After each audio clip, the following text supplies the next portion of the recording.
Emmett Hart. He was the owner of the first company I went to work for when I graduated school.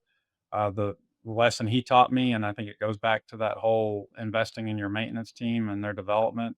He said, told me after I had destroyed 2 pieces of equipment as a production supervisor, he said, "Sometimes you gotta spend money to make money, Chris." So, and I think that's true. You know, you do have to invest in your business, your people, if you want to have a more productive and you know, a more profitable business.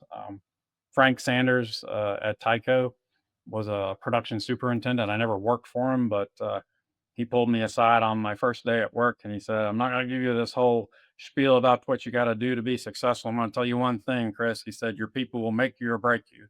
You know, if you can be the the worst person, from an intelligence standpoint in the world, but if you treat your people with respect, if you treat them with dignity and you invest in them, you're going to be a great, you're going to be a great success.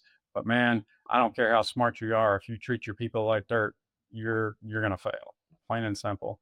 That's a good lesson to start with, definitely. So do you keep in touch with these people? Have you told them, thanked them for all their great advice? How's that work?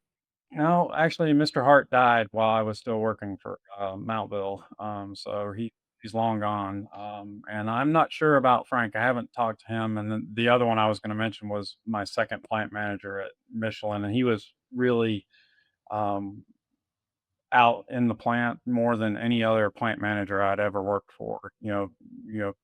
Felt it was really important to be out with the people, and I think, that was just a great model for me as a production supervisor, department manager, and all. So no, I haven't talked to many of them much past my time leaving Michelin. Okay. So looking back, what advice would you give to somebody stepping into operations who doesn't have traditional engineering background? I think one piece of advice would be that idea of treat your people with respect. What else? Yeah, I 100% that. And the other one is, it's okay to fail. And frankly, if you're not pushing yourself to the point of failure, you probably not doing your job to its full extent. I think some of the best lessons I've learned are when I have failed because I've been pushing myself into an area that I wasn't comfortable with or that I wasn't, fully prepared to undertake. So I think those two things, treat your team with respect and dignity, invest in them, and then also push yourself so hard that you're going to fail sometimes.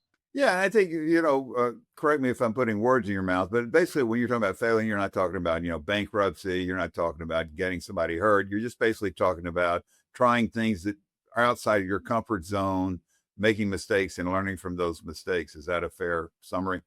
100%.